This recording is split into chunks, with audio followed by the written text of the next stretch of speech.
Olá, seja bem-vindo a mais uma madrugada com o Davi. O nosso canal está chegando na reta final no formato atual. Porém, isso não é motivo para tristeza, é motivo para aproveitarmos cada segundo. Ainda faremos o vídeo final de despedida explicando os motivos e revelando o novo rumo que esse canal seguirá. Então fique atento e ative as notificações para não perder. O nosso amigo Rafael Barros, 2247, comentou no nosso vídeo da Sinfonia Real ensinada pelo próprio demônio. Se você não viu esse vídeo, ele está no ar e é um daqueles para você jamais esquecer. Mas a dica do nosso irmão fala do caso Célio Batista, acontecido em Sorocaba no ano de 1997. Aquele ano, meus irmãos, era um ano muito especial. Um ano, inclusive, que as pessoas temiam a chegada dos anos 2000, porque diziam que o mundo ia acabar. Os computadores entrariam em pane, já que a data máxima naqueles antigos computadores se encerrava em 1999. Então, no ano de 1997, as pessoas temiam a chegada dos anos 2000. Quem é mais jovem não vivenciou essa época, mas eu já estou um pai velho e lembro do pânico das pessoas quando conversavam à noite depois do café sobre esse assunto. Mas o caso de Célio de Lima Batista, de 26 anos, é um caso real e muito discutido entre os ufólogos. Ele teve um falecimento estranho, um caso que foi acompanhado pela polícia e por isso até hoje é tão enigmático. Como eu já sei que você quer saber os detalhes e quer desafiar a sua coragem em mais uma madrugada com o Davi, não percamos mais tempo e pega agora mesmo o leite com farinha láctea e o biscoito de maisena e vamos iniciar o nosso quadro A Hora da Meia-Noite.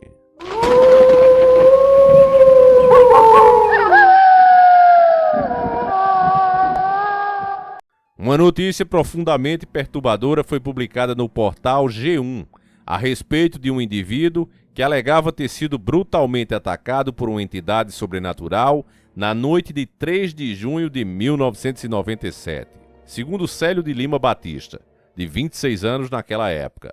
O pesadelo se desenrolou em um matagal fechado e escuro no bairro Vila Helena, fica na zona norte de Sorocaba, em São Paulo. Na época, o vendedor autônomo e praticante de artes marciais registrou o caso no 8º Distrito Policial com lesão corporal. O agressor descrito parecia saído de um pesadelo. Um ser de 2 metros de altura, uma aparência cadavérica, cujos olhos emitiam um brilho vermelho sangrento. O mistério ganhou contornos ainda mais sinistros no desfecho da reportagem original. Ao tentar procurar Célio anos depois para reabrir o caso, a equipe de jornalismo descobriu que o rapaz havia morrido poucos meses após um incidente. Ele foi assassinado com um tiro, em circunstâncias nunca totalmente esclarecidas, levando consigo o terror daquela noite. A reportagem não tinha outra escolha a não ser fuçar no relatório que a vítima fez na época dos acontecidos, e até aquele momento nunca tinha sido levada realmente a sério. O boletim de ocorrência em Sorocaba foi registrado como lesão corporal. Segundo relatou o rapaz ao Ministério Público, a atmosfera daquela noite já parecia pesada. Ele voltava para casa carregando compras quando seu carro quebrou na Vila Helena. Temendo que o veículo fosse desmantelado na calada da noite, Célio caminhou até sua residência para deixar as sacolas e retornou para dormir no automóvel, isolado na mais completa escuridão. Vigias locais se sensibilizaram com a sua coragem e, numa maneira de tentar deixá-lo mais tranquilo e seguro, prometeram vigiar o perímetro. Por volta das 20 horas, uma luz pulsante e anômala rasgou o céu noturno. Célio tentou ignorar o fenômeno, convencendo-se de que aquilo era apenas os reflexos dos aviões do aeroporto da região. Mas o ar começou a esfriar drasticamente. Decidido a encurtar o caminho, Célio cometeu o erro fatal de adentrar em um matagal denso e sufocante. Foi quando a luz o encurralou, revelando a criatura. O rapaz descreveu o horror de forma visceral. Era como um esqueleto vivo, desprovido de qualquer carne. Uma massa óssea de uma cor inexplicável que feria os olhos. No lugar das mãos, garras em formas de pinças monstruosas. e aqueles olhos vermelhos fixos, hipnóticos. Mesmo dominando as artes marciais, Célio sentiu o instinto primordial de sobrevivência, gritar que contra aquilo a força humana era completamente inútil. 8 meses após o incidente, o trauma ainda escoava na voz de Célio ao conceder a entrevista à TV. Ele queria falar alguma coisa, um som gutural, seco, que parecia arranhar o ar. Zen, ha, za. Era como se quisesse distorcer a minha mente. Minha língua começou a pesar, dormente de puro terror. Eu não conseguia desviar os olhos daquela abominação. O rapaz desenhou ser magro e com os olhos vermelhos que teria o atacado em Sorocaba. Aqui vocês verem as imagens, que é dos arquivos da TV TIM. Durante o transe de terror, Célio sentiu uma pontada aguda no polegar direito. O horror real se manifestou quando a criatura desvaneceu no ar, deixando para trás um silêncio sepulcral e o cheiro de ozônio queimado. Seu nariz começou a sangrar, mas apenas do lado direito. O sintoma mais entarrecedor, contudo, foi interno. Metade do seu corpo, exatamente o lado direito, da cabeça aos pés, congelou instantaneamente, como se o sangue tivesse se transformado em gelo sobre a própria pele. Desesperado e arrastando o lado dormente do corpo, Célio rastejou até encontrar alguns jovens, que, chocados com seu estado, chamaram uma senhora. Ele foi levado às pressas pela polícia para o pronto-socorro da Vila Angélica. No polegar, havia uma perfuração profunda e perfeitamente cilíndrica, que vertia um fluido estranho junto ao sangue. No dia seguinte, ao ser encaminhado ao Instituto Médico Legal, IML, o descaso burocrático se somou ao mistério. Não havia médicos de plantão. Contudo, o que realmente estarreceu as testemunhas nos dias seguintes foi que a ferida profunda, que deveria levar semanas para fechar, cicatrizou em poucas horas, deixando uma marca circular bizarra na pele. Em um desabafo perturbador, Célio declarou: "Se eu estiver em um estado de loucura ou delirando, nós vamos saber, porque eu não tive problemas mentais, mas aquilo me marcou."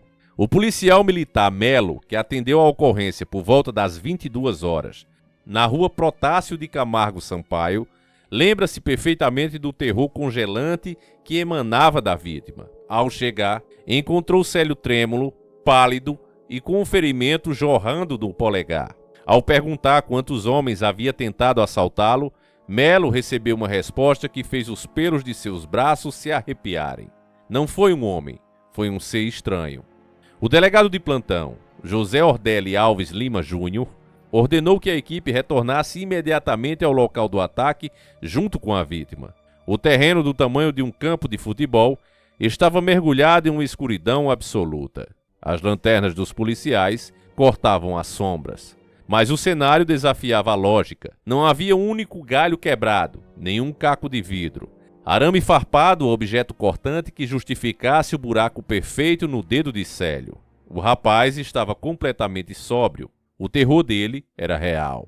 Quase 22 anos depois, o delegado José Ordelli ainda guarda o desconforto daquele plantão. O rapaz me disse, com os olhos injetados de pavor, que tinha apanhado de um ET. O medo dele era tão genuíno que não tive escolha a não ser registrar exatamente isso no histórico de boletim de ocorrência. Surpreendentemente, até a promotora de justiça da época, Mara Silvia Gazi, sucumbiu à veracidade do horror de Célio antes de arquivar o caso por falta de um réu humano. Em 1998, ela declarou: "Ele era uma pessoa absolutamente normal, mas havia uma coerência assustadora, quase fria nas declarações dadas meses após o ataque. Muitas pessoas já viram o inexplicável nas noites dessa região. Eu mesma já vi. O caso continua sendo um dos registros mais sombrios da ufologia brasileira, estudado até hoje pelos grupos de estudo e pesquisas ufológicas de Sorocaba GPUS. Fica a dúvida o que atormentou Célio até o dia de sua morte violenta. A criatura desceu para estudar a humanidade ou apenas para caçar? E mais, esse tiro que o rapaz recebeu. Até então não se sabe se ele tinha desavença com alguém ou se tentaram roubar alguma coisa dele. Mas esse tiro aparecer logo após esse encontro soou para muita gente um tipo de queima de arquivo, já que ele fazia questão de contar sua história e contava de uma maneira que as pessoas nunca duvidavam. Será que existe um grupo de pessoas, ou até mesmo de não pessoas, andando por aí e aniquilando as provas da existência de criaturas estranhas que não são desse mundo? Essa pergunta só você pode responder, porque esse vídeo vai ficando por aqui.